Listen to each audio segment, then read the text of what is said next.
Hi students, आज हम लोग पार्टनरशिप अकाउंट्स में क्या साझेदार के अधिकार है मीन्स राइट है और इसके क्या कर्तव्य है, ड्यूटीज है, इस पे डिस्कस करेंगे कि कोई भी पार्टनरशिप फर्म में एडमिशन करता है या पहले से ऑलरेडी पार्टनर्स बना हुआ है तो उसके क्या क्या राइट्स होंगे। इसको हम लोग सेपरेटली अलग से admission of a new partner, एक नए साझेदार का प्रवेश करते समय इसके बारे में बहुत डिटेल से चर्चा करेंगे। आज बस आपको ये ध्यान में रखना है, आपके एग्जामिनेशंस में एक क्वेश्चन इससे बनता है कि एक साझेदार के अधिकार और कर्तव्य के दायित्वों का उल्लेख करिए। मतलब ये मात्र दो कर्तव्य, दो दायित्व, यही अक्सर पूछता है आपके एग्जामिनेशंस में। Mention the two right and A duties of A partner, मतलब एक साझेदार के दो कर्तव्य और दो दायित्वों का उल्लेख करिए। ये आपके ज्यादातर वेरी शॉर्ट आंसर टाइप के क्वेश्चन, जिसको आप लोग अति लघु उत्तरीय प्रश्न बोलते हैं हिंदी मीडियम के बच्चे, तो ये क्वेश्चन जरूर पूछा जाता है। क्लियर। और इसी तरीके से जब हम लोग admission of a new partner, एक नए साझेदार के प्रवेश पर हम लोग डिटेल से चर्चा करेंगे, तो आपको वहां पे बताया जाएगा कि नए साझेदार के एडमिशन करते समय मीन्स प्रवेश लेते समय क्या क्या उसके राइट्स बनते हैं। फिलहाल मैं शॉर्ट में आपको बता दें कि ये जरा आप लोग इसको देखेंगे कि साझेदार का अधिकार जो दिया हुआ है, साझेदार के अधिकार में ये आप जो साझेदार के अधिकार दिया हुआ है, इस अधिकार में आप कह सकते हैं the right take part in the conduct and management of the business. Second आप लिख सकते हैं the right to be consulted and heard in all the matters affecting the business of the partnership. Next और भी लिख सकते हैं the right to share profit equally or according to partnership deed। देखेंगे कि ये अधिकार में जब कोई भी पार्टनर्स आता है तो उसको, जैसे फर्म में कोई भी पर्सन काम करता है, कोई भी पार्टनर्स काम करता है, तो जो भी ओवरऑल फर्म्स की जो बुक है उसको भी देखने का उसको पावर होता है, या मीटिंग होती है तो मीटिंग में भी पार्टिसिपेट करने का पावर होता है, राइट होता है उसको। राइट यह भी होता है कि चूंकि वो बिजनेस को अपने कर रहा है, तो अपने बिजनेस को जब करेगा तो बिजनेस में जो भी लाभ होगा मीन्स प्रॉफिट होगा, तो प्रॉफिट को भी शेयर करने का अधिकार रहता है। अकॉर्डिंग टू पार्टनरशिप डीड, अगर साझेदारी संलेख के अनुसार यह लिखा रहे कि सभी साझेदार आपस में लाभ हानि बांटेंगे तो आपस में बराबर बराबर बांटेंगे, अगर लिखा है तो। अगर ये लिखा है कि पूंजी के अनुपात में बांटेंगे तो पूंजी के अनुपात में बांटेंगे। अगर ये कोई स्पेशल अलग से रेशियो मेंशन है, जैसे 3:2:1 दिया हुआ है, उसमें बांटेंगे तो आप उसमें भी उसको बांट सकते हैं।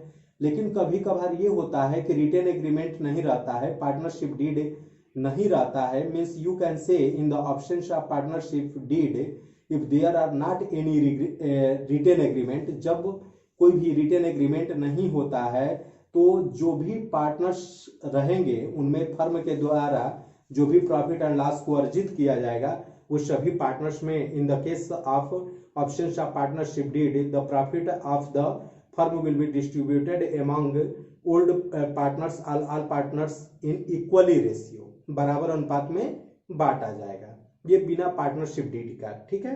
तो राइट में हम लोग ये देख सकते हैं कि फर्म के पुस्तकों का निरीक्षण करने का अधिकार होता है, फर्म की पुस्तक को कि वो नकल जो मेन कॉपी रहती है उसकी नहीं, बाकी जो सब्सिडियरीज कॉपी रहती है उसको नकल लेने का भी अधिकार रहता है, उसको लाभ में हिस्सा प्राप्त करने का अधिकार होता है, व्यवसाय में भाग लेने का अधिकार होता है। क्लियर। इसके कुछ दायित्व भी है। ओके, अभी हम लोग ये आपके जो ड्यूटीज है, इसके कुछ कर्तव्य है, इसके बारे में बताया जाए कि every partners must diligently carry on business of the firm for the greatest common advantage, there is no remunerations on sale unless otherwise agreed upon. Every partners must be just and faithful to the other partners. A partner is bound to keep and render true, proper and correct account of the partnership and must allow other partners to inspect and copy the account of the partnership. A partners must identify the firm for any loss caused by his willful neglect or fraud in the conduct of the business। मेरे भाई, कर्तव्य जिस तरीके से हमारे right हैं, तो right के लिए तो सभी लोग लड़ाई लड़ते हैं, लेकिन कर्तव्य कोई करना नहीं चाहता है। आप लोग देख रहे हैं, कहीं भी जब आप लोग देखते हो तो लोग अपने अधिकार के लिए, राइट के लिए जिंदाबाद मुर्दाबाद सब कुछ करना शुरू करते हैं। गाड़ी घोड़ा गाड़ी तोड़ फोड़ सब कुछ शुरू कर देते हैं, लेकिन कोई भी कर्तव्य के प्रति एक्टिव नहीं है कि हाँ भाई हमको जैसे अधिकार चाहिए तो हमको हमारा भी दायित्व बनता है कि हम अपने कर्तव्य को करें। तो कर्तव्य आपकी यह बनती है, पार्टनर्स की यह कर्तव्य बनती है कि प्रॉपर वे में वो सही से सिस्टमेटिक रूप से अपने लेखा जोखा हिसाब किताब रखे, ताकि उसमें कोई भी फ्रॉडलेंट ना हो। दूसरा कि वो कर्तव्य वैसा करना चाहिए जैसे उसको अपना काम है और उसको 100% सही करने का काम करना चाहिए। खातों के अंदर जितने भी रिकॉर्ड मेंटेन होता है वो ट्रू एंड फेयर होना चाहिए। क्लियर?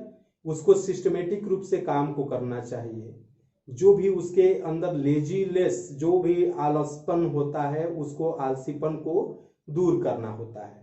आप लोग देखते होंगे अभी बैंक वाले हैं, अपने पेमेंट बढ़ाने के लिए या किसी भी काम को कराने के लिए तुरंत ताला मार देते हैं। पान आराम से कूचेंगे और कुछ करके जो है कि आराम से जिंदाबाद मुर्दाबाद करेंगे। तो राइट उनको चाहिए, अधिकार चाहिए कि नहीं हमको ये नहीं, ये चाहिए, ये चाहिए, ये चाहिए। और जब काम करना होगा तो क्या करेंगे? कमुए नहीं करेंगे, ताला बंद कर देंगे, धरना पे बैठ जाएंगे। ऐसा नहीं होना चाहिए। इसी तरीके से पार्टनरशिप में आपको जब कोई भी पार्टनर है तो उसका राइट बनता है, तो उसका ये ड्यूटीज भी बनता है, कर्तव्य बनता है कि वो टाइम से बिजनेस में जाए, अपने हिसाब किताब को मेंटेन करे, time to time true and fair copy को प्रेजेंट करे। ठीक है? तो ये सब हमारे पूरे इसके कुछ हमारे ड्यूटीज भी बनते हैं, कुछ राइट भी बनते हैं। ओके, इस टॉपिक को और हम लोग और अच्छी तरीके से डिटेल से एडमिशन